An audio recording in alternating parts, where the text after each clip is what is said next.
अब हम भाषा के उस धागे का विश्लेषण करेंगे जो हमें एक सूत्र में पिरोती है। जैसे आपको और हमें हिंदी भाषा एक सूत्र में पिरोती है, इसलिए आप कह सकते हैं कि आज का हमारा ये विश्लेषण आपको भारतीय भाषाओं के मन की बात बताएगा।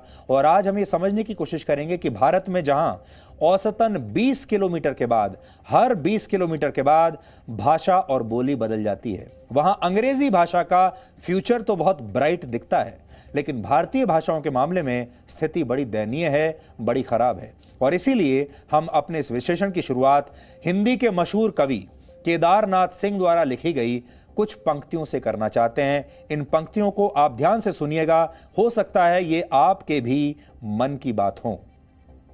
और वो पंक्तियां इस प्रकार हैं। जैसे चींटियां लौटती हैं बिलों में, कठफोड़वा लौटता है काठ के पास, वायुयान लौटते हैं एक के बाद एक, लाल आसमान में डैने पसारे हुए हवाई अड्डे की ओर। ओ मेरी भाषा, मैं लौटता हूं तुम में, जब चुप रहते रहते अकड़ जाती है मेरी जीभ, दुखने लगती है मेरी आत्मा। मातृभाषा को लेकर कवि केदारनाथ सिंह की ये पंक्तियां बताती हैं कि आखिर में हमें जड़ों की तरफ ही लौटना पड़ता है, और जब बहुत दिन तक आप खामोश रहते हैं, चुप रहते हैं, तो आपकी जीभ भी तड़पने लगती है अपनी मातृभाषा के लिए। कल दुनिया भर में इंटरनेशनल मदर लैंग्वेज डे मनाया गया। कल आपसे मुलाकात नहीं हो पाई थी, इसलिए आज इसके बारे में आपको बता रहे हैं। हिंदी में इसका अर्थ है अंतर्राष्ट्रीय मातृभाषा दिवस, क्योंकि कल रविवार था, यह खबर आपको हम दिखा नहीं पाए। वर्ष 1999 में पहली बार संयुक्त राष्ट्र की संस्था यूनेस्को ने इस दिन को मनाने की घोषणा की थी, और वर्ष 2000 से हर साल ये एक दिन मातृभाषा को समर्पित होता है।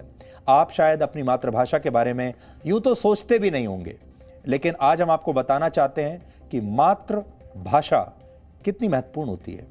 हालांकि आज का कड़वा सच ये भी है कि हर 14 दिन में दुनिया में एक भाषा विलुप्त हो जाती है। हर 14 दिन में एक भाषा समाप्त हो रही है, विलुप्त हो रही है। इसलिए सोचिए यह दिन भारत के लिए कितना व्यावहारिक है। हमारे देश में बच्चों को अंग्रेजी की poem twinkle twinkle little star तो हमेशा याद रहती है, लेकिन वो अपनी मातृभाषा में बोली जाने वाली कहानियों और कविताओं को कभी याद नहीं रख पाते। आजकल सफर के दौरान हेडफोन्स पर अंग्रेजी गाने सुनने का चलन बहुत बढ़ गया है, ट्रेंड बन गया है। अंग्रेजी बोलना, अंग्रेजी पढ़ना, लिखना एक स्टेटस सिंबल है। समाज में ऐसे लोगों को पढ़ा लिखा माना जाता है। हमें हिंदी के नमस्ते से ज्यादा अंग्रेजी का शब्द हेलो बोलना अच्छा लगता है, कूल लगता है। आज भी हमारे देश में बहुत सारे लोग ये कहते हैं कि मेरी हिंदी कमज़ोर है, माफ़ कीजिएगा अगर मेरी हिंदी मैं ठीक ठीक ना बोल पाऊँ, मैं अंग्रेज़ी में बात करना चाहता हूँ। और ऐसे लोगों के लिए लोग तालियां बजाते हैं, उन्हें पढ़ा लिखा समझते हैं। लेकिन अगर कोई व्यक्ति ये कह दे कि मेरी अंग्रेज़ी कमज़ोर है, माफ़ कीजिएगा मैं अंग्रेज़ी ठीक से नहीं बोल पाऊँगा, इसलिए हिंदी में बात कर रहा हूँ, ऐसे लोगों को हमारे देश का समाज पढ़ा लिखा मानने से ही इनकार कर देता है। हमारे ही समाज में ये बातें भी बोली जाती हैं कि अंग्रेजी सीख ली तो नौकरी भी मिल जाएगी और सम्मान भी मिलेगा और पढ़े लिखे भी कहलाओगे। यानी आज अगर भाषाओं का वर्ल्ड वॉर, विश्व युद्ध हुआ, तो भारत की हिंदी, मराठी, गुजराती, बांग्ला, पंजाबी और उड़िया जैसी भाषाएं बिना लड़े ही हार जाएंगी, और ये एक बहुत कड़वा सच है। इस विषय को आज हम आपको संक्षेप में और सरल भाषा में समझाना चाहते हैं, और इसके लिए सबसे पहले आपको मातृभाषा का सही अर्थ पता होना चाहिए। मातृभाषा का मतलब है वो पहली भाषा जिसे बच्चा जन्म लेने के बाद सीखता है। मातृभाषा 3 चीजों को जोड़ती है: सांस्कृतिक मूल्यों को, इतिहास को और परंपराओं को। यानी मातृभाषा हमारे अंदर 3 विचारों को अंकुरित करती है। हालांकि भारत में प्रांतीय भाषा, जिन्हें मातृभाषा भी कहा जाता है, उनकी स्थिति ज्यादा अच्छी नहीं है। इसे आप कुछ आंकड़ों के जरिए समझिए। वर्ष 2011 की जनगणना के मुताबिक भारत में 19,500 भाषाएं और बोलियां मौजूद हैं, 19,500, जिनमें से 15% यानी लगभग 3,000 भाषाएं विलुप्त होने की कगार पर खड़ी हुई हैं। यानी इन भाषाओं को बोलने वाले लोग अब 100 से भी कम बचे हैं। एक महत्वपूर्ण बात यह भी है कि 19,500 भाषाओं में से सिर्फ 121 भाषाएं ही ऐसी हैं जिन्हें 10,000 या उससे ज्यादा लोग बोलते हैं। लेकिन यहां ध्यान देने वाली बात यह है कि इन 121 भाषाओं में से 99 भाषाएं केवल 3.29% लोग ही बोलते हैं, यानी ये भाषाएं भी अब खतरे में हैं।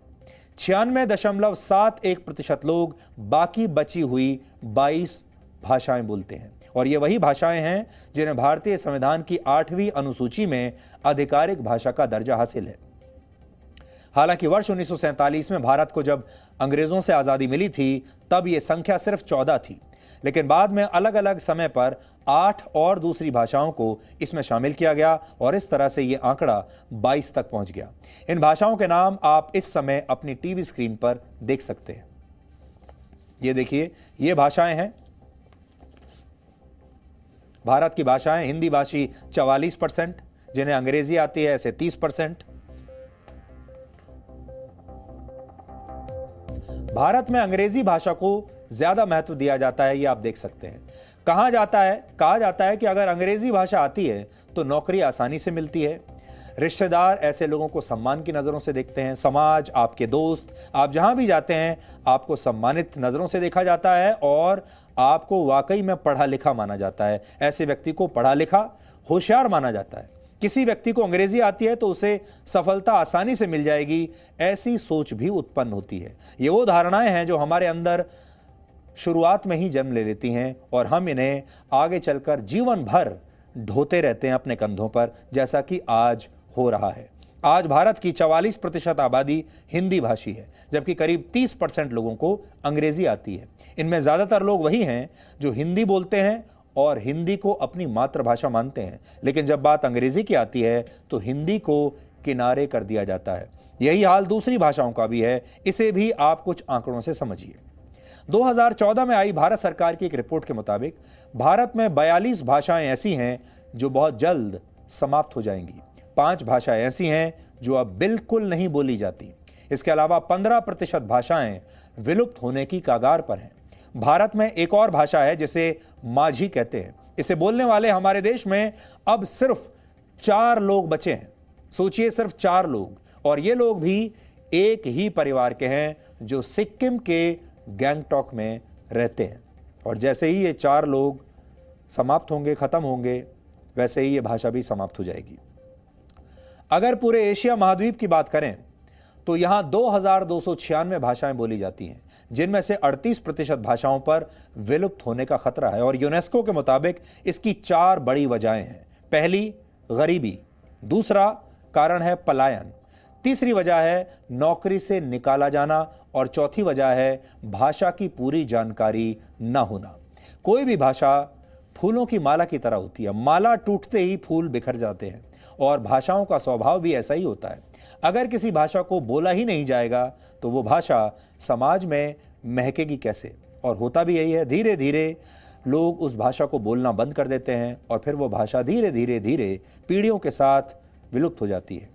भारत पर अंग्रेजों ने 190 वर्षों तक राज किया, और एक समय ऐसा था जब अंग्रेज ये कहते थे कि भारत में सिर्फ 1.5 लोगों को ही अंग्रेजी आती है। महात्मा गांधी को पूरी अंग्रेजी आती है, यानी एक तो महात्मा गांधी हो गए, और मोहम्मद अली जिन्ना को आधी आती है, यानी महात्मा गांधी और मोहम्मद अली जिन्ना मिलकर 1.5 लोग हुए जिन्हें अंग्रेजी आती है पूरे भारत में। हालांकि अंग्रेजी और मातृभाषा को लेकर महात्मा गांधी के विचार काफी अलग थे। महात्मा गांधी का मानना था कि भारत में 90% व्यक्ति 14 वर्ष की आयु तक ही पढ़ते हैं।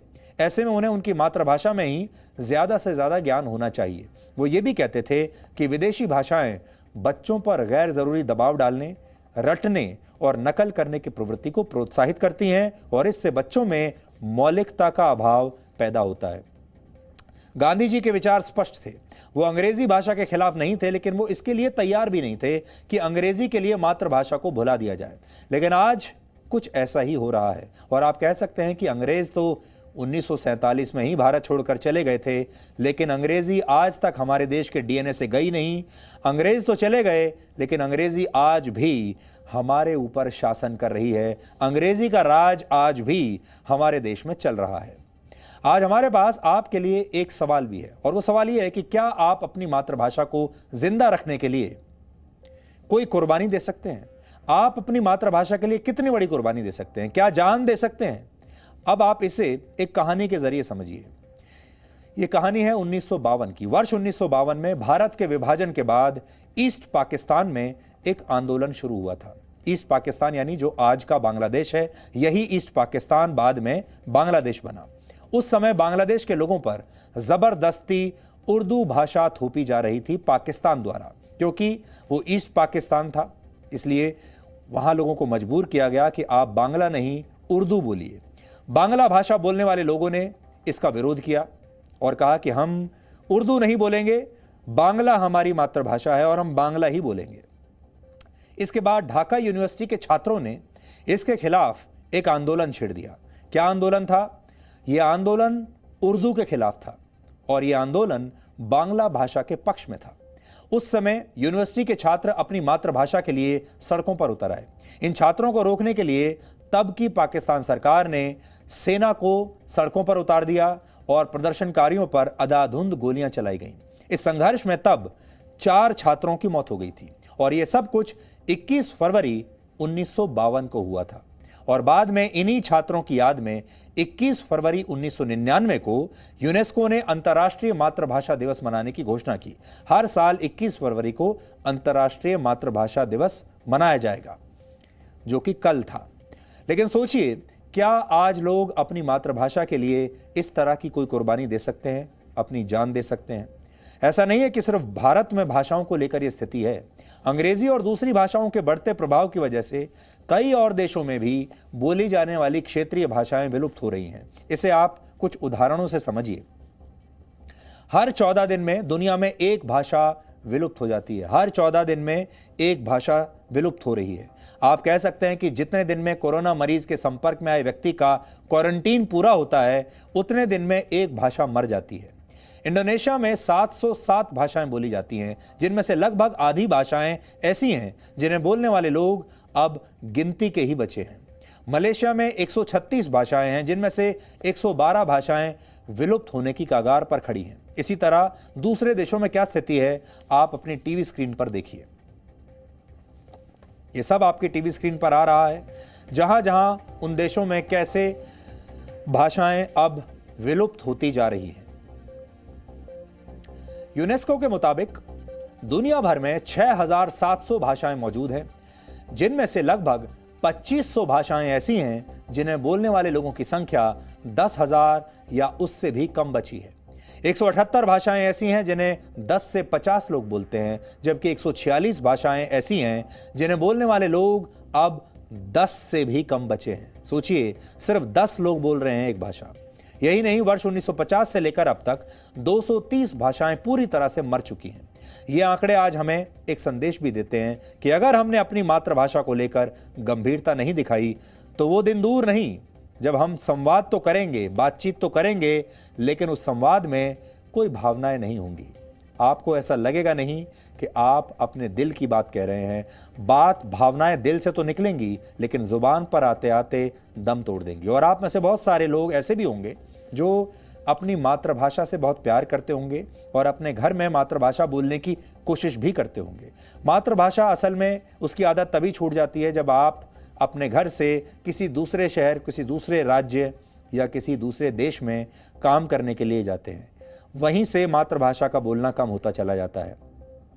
फिर जब अगली पीढ़ी आती है, वो और भी कम कर देती है। आप में से भी बहुत सारे लोग ऐसे होंगे जो अपनी मातृभाषा अपने घर में बोलते होंगे, लेकिन अब आपके बच्चे उस मातृभाषा को बोलने में हिचकिचाते होंगे।